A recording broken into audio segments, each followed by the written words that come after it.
Bonjour à tous les amis, j'espère que vous allez bien. On se retrouve pour une nouvelle vidéo FAQ. En effet, dans cette vidéo, je vais répondre à toutes les questions que vous m'avez posées. Donc beaucoup de questions très intéressantes. J'ai fait une petite sélection des plus pertinentes. Et évidemment, pour pas répéter les mêmes questions plusieurs fois. Donc merci déjà pour toutes vos questions. On va commencer tout de suite. Et juste avant ça, je vais évidemment vous demander de vous abonner si ce n'est pas déjà fait. Et de lâcher un petit pouce bleu, ce qui ferait extrêmement plaisir. Et on va pouvoir commencer tout de suite avec la première question. Salut, ton bot de trading est bientôt prêt. Si tu pouvais nous dire une date approximative. Alors, effectivement, je suis en train de travailler avec une équipe de développeurs sur un bot.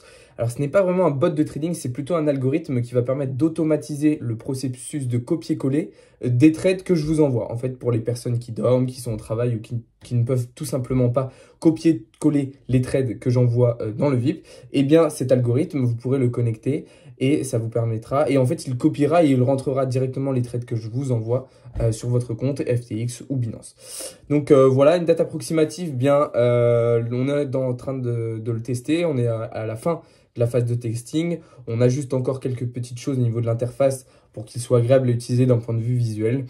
Il devrait sortir vraiment très prochainement. Je sais que ça a pris un petit peu plus de temps que prévu, mais j'avais vraiment envie de vous sortir quelque chose d'extrêmement qualitatif et plaisant à utiliser tout simplement.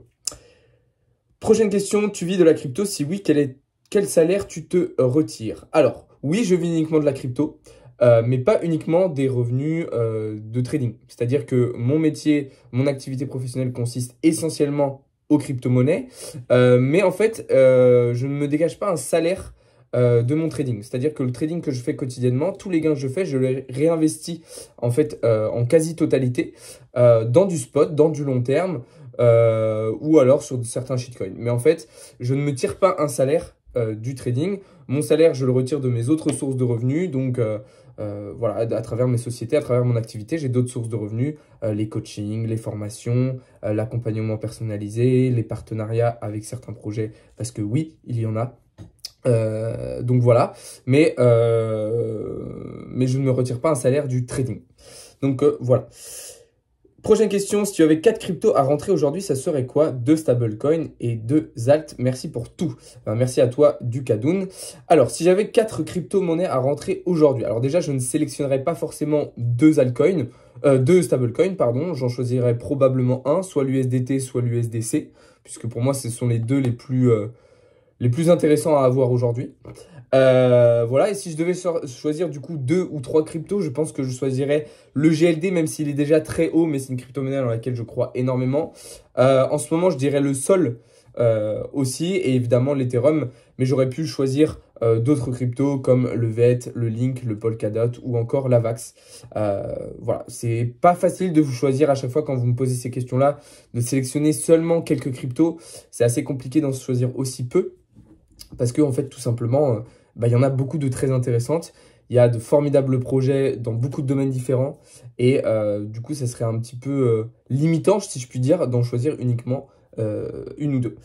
Donc voilà. Question suivante. Que penses-tu de l'OMG après cette forte baisse? Alors, l'OMG, comme la plupart des crypto-monnaies, a subi la correction qu'a entraîné le Bitcoin et donc a corrigé de à peu près 20%. Qu'est-ce que j'en pense? C'est que l'OMG, ça reste un projet intéressant, ça reste une crypto intéressante avec du potentiel. Donc pourquoi pas profiter de cette baisse pour justement recharger un petit peu, se repositionner un petit peu et augmenter le nombre d'unités que tu auras dans ton portefeuille. Voilà, après ce conseil vaut pour un petit peu toutes les crypto-monnaies qui ont subi la correction là cette semaine.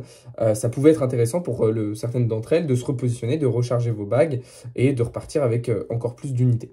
Voilà, après, libre à vous de gérer votre stratégie comme vous l'entendez, évidemment. Question suivante, le Shiba peut-il vraiment partir fort dans les mois qui viennent? Alors oui et non.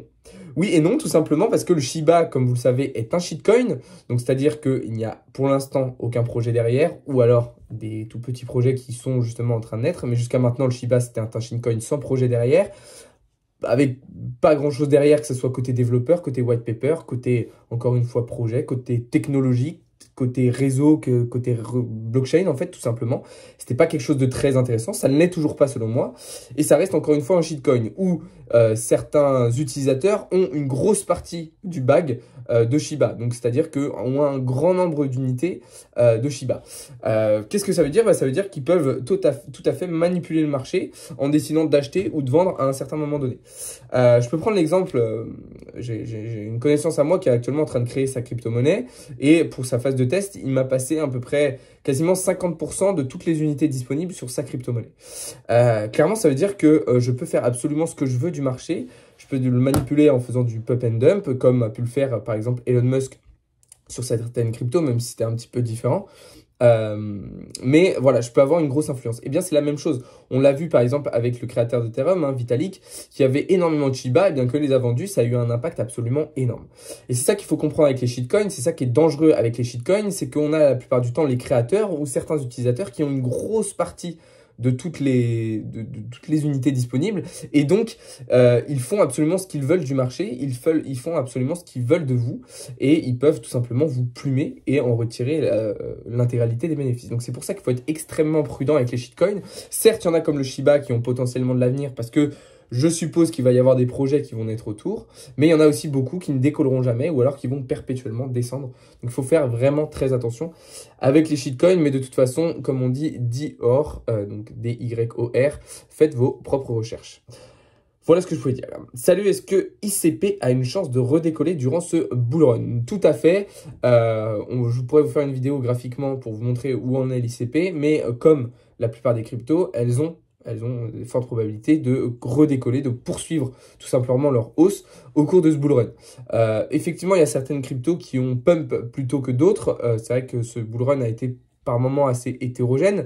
On a vu par exemple des semaines où le BNB pumpait un petit peu tout seul, des semaines où c'était le Litecoin, etc. Mais globalement, on arrivera en fin de bull run vers une alt season où la plupart des alts dont fait partie l'ICP pourront profiter et verront du coup des augmentations assez intéressantes. Donc voilà un petit peu ce que je pouvais dire sur l'ICP. Le Mina, tu as toujours le même avis sur ce coin? Oui, j'ai toujours le même avis sur ce coin. C'est pas une crypto-monnaie sur laquelle j'ai décidé d'investir personnellement. C'est pas que ça m'intéresse pas, mais j'ai déjà une grosse diversité de crypto-monnaies. Et voilà, des fois, je me restreins un petit peu quand je ne suis pas forcément emballé à 200% sur une crypto, sur un projet. Eh bien, je me restreins parce que sinon, je serais sur absolument tous les projets. En fait, je serais partout. Et ça serait un petit peu contre-productif, si je puis dire. Donc voilà, mais sinon pour le Mina, oui, toujours le même avis. S'il te plaît, tu penses quoi du DOT et du Link et à ton avis le prix à la fin de cette année? Alors, le DOT et le Link, pardon, ce sont deux crypto-monnaies que j'affectionne tout particulièrement. Ce sont parmi les premières crypto-monnaies que j'ai pu acheter quand j'ai commencé la crypto. Alors, pas dès mon début, hein, mais c'est dans les premières cryptos que j'ai acheté en grosse quantité. Ces deux cryptos avec beaucoup de potentiel. Dans un premier temps, j'avais toujours préféré un petit peu plus le Link, en fait. J'avais plus d'affinité, je ne saurais pas dire pourquoi, avec le Link. Et au fur et à mesure du temps, je trouve que Polkadot fait des choses beaucoup plus intéressantes, se développe de manière beaucoup plus intéressante avec les parachains. Là, on a eu sur Binance, par exemple, les enchères. D'ailleurs, c'est la blockchain Ankala qui a remporté la première enchère. Voilà. Après, le Link reste un projet très intéressant avec beaucoup de potentiel. C'est une crypto évidemment sur laquelle il faut compter. Mais c'est vrai qu'en ce moment, je préfère un petit peu le DOT. Alors, en termes de target, qu'est-ce qu'on peut se fixer pour ce bull run? Bien moi, le DOT, comme je vous l'ai expliqué dans une vidéo aujourd'hui, je me suis fixé des targets à plus de 70 $.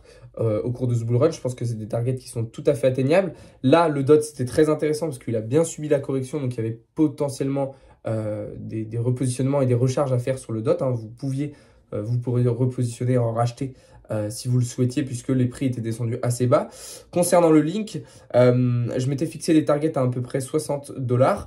Je pense que il va falloir les adapter, ces targets, parce que jusqu'à maintenant, c'est assez lent ce qui se passe sur le Link, contrairement au DOT. Mais après, voilà, encore une fois, on n'est pas encore rendu à la saison, donc il a encore toutes ses preuves à faire. Mais je pense dans tous les cas que ce sont deux crypto-monnaies très intéressantes avec beaucoup de potentiel. Et je mise autant sur l'une que sur l'autre. J'ai à peu près les mêmes quantités et les mêmes bagues, que ce soit en Link ou en DOT de toute manière. Est-ce que tu pourrais nous montrer rapidement comment tu fais une première analyse d'un graphite et les bases à savoir apprendre? Merci. Ok, c'est noté du Kadoun. Je ferai une vidéo soit sur YouTube, soit sur TikTok, mais je pense plus sur YouTube puisque ça me permettra de faire un format plus long où je montre un petit peu les premières étapes d'une analyse quand j'arrive sur un graphique? C'est une très très bonne question et c'est un très bon sujet de vidéo. Donc bien sûr que je pourrais faire ça. Merci encore une fois pour ta question. Question de Nils désormais qui me demande mon avis sur crypto.com et quelle est la différence entre deux applis crypto.com et échange pour un débutant sur laquelle faut-il trader? Alors, j'ai pas trop bien compris ta question. Crypto.com, en tout cas, moi je trouve que c'est une plateforme très intéressante qui est amenée pour moi à se développer, qui a beaucoup de potentiel et c'est pour ça que leur coin, le CRO, a aussi pour moi beaucoup de potentiel, comme peut avoir du potentiel le FTT de FTX, le BNB de Binance ou encore le KCS de KuCoin, que je vous recommande d'ailleurs. Voilà, crypto.com, moi c'est une des premières une des premières plateformes que j'ai utilisées parce que voilà, c'était la première sur laquelle je suis tombé quand j'ai cliqué sur crypto dans l'Apple Store il y a maintenant quelques années. C'est la première voilà sur laquelle j'ai sauté. Alors après évidemment je suis allé vers Binance, mais moi je trouve que c'est une très bonne plateforme. L'interface est assez sympa selon moi. Là où ils vont avoir une marge de progression intéressante, ça va être sur la diversification de leurs services, de leurs outils, pour permettre justement aux investisseurs, aux traders de faire davantage de choses. Et aussi peut-être en termes de quantité de crypto-monnaies, il faut savoir que voilà, c'est une plateforme qui a jusqu'à maintenant pas forcément une diversité de crypto-monnaies extraordinaire, même si ça reste totalement correct comparé à ses concurrents, hein, bien sûr. Mais justement, si elle veut se démarquer à l'avenir, si elle veut chercher plus loin, il faudra pour moi qu'elle aille chercher davantage tout simplement de diversité, que ce soit dans ses services, dans ses outils et dans les crypto-monnaies proposées. Voilà pour cette question. Sol a baissé de 30%, tu penses que je dois retirer? Alors, faites très attention. Quand on corrige sur un marché, ce n'est absolument pas le moment de se retirer. Quand le marché dip, on achète buy the dip, sell the news. C'est super important de comprendre ça. C'est vraiment une base de l'investissement. Contrairement à certaines personnes sur les réseaux qui, moindre mouvement de baisse, paniquent et vous disent « je sors du marché » et tout. Je fais référence à certaines personnes sur les réseaux, d'autres influenceurs, tout comme moi, qui alertent leur communauté en disant « je sors du marché » alors qu'on est en plein dip. Faites très attention. Il faut bien comprendre buy the dip, sell the news. Donc, achetez quand ça descend, vendez la news. Donc, vendez quand il y a de l'euphorie, vendez quand tout le monde achète, en fait, quand tout le monde en parle. C'est absolument important de comprendre ça en investissement. C'est vraiment une des premières bases, des premières bases. Quand vous voyez que ça baisse, c'est trop tard en fait pour sortir. Quand vous voyez déjà à moins 30%, c'est déjà trop tard pour sortir. Sortez tout en haut. Et si vous n'avez pas eu le temps de sortir à temps tout en haut, eh bien profitez uniquement de la baisse pour vous repositionner, pour racheter. C'est super important de comprendre ça. Donc voilà. C'était la dernière question de cette vidéo. J'espère que cette vidéo vous aura beaucoup plu. J'espère que j'aurai bien répondu à vos questions. Si vous avez d'autres questions, si vous voulez que je réponde à d'autres choses, voilà, etc., n'hésitez pas à les poser dans l'espace commentaire de cette vidéo, ou si c'est des questions un petit peu plus personnelles sur la gestion de votre propre portefeuille, pardon, vous pouvez très bien me les poser en message privé sur Instagram ou sur Telegram, etc. Je vous invite d'ailleurs à rejoindre mon canal Telegram gratuit. Le lien est dans la description. Vous avez accès à un espace membre de formation gratuit, à un trade gratuit par jour issu de mon canal VIP, ainsi qu'à des lives, des articles, des analyses, de l'actualité. Bref, beaucoup de contenu, beaucoup de valeur ajoutée totalement gratuite. C'est tout simple. Vous avez juste à cliquer sur le lien dans la bio. Vous rentrez votre adresse mail. Pensez à mettre la bonne pour bien avoir accès à l'espace de formation. Et vous serez inclus dedans.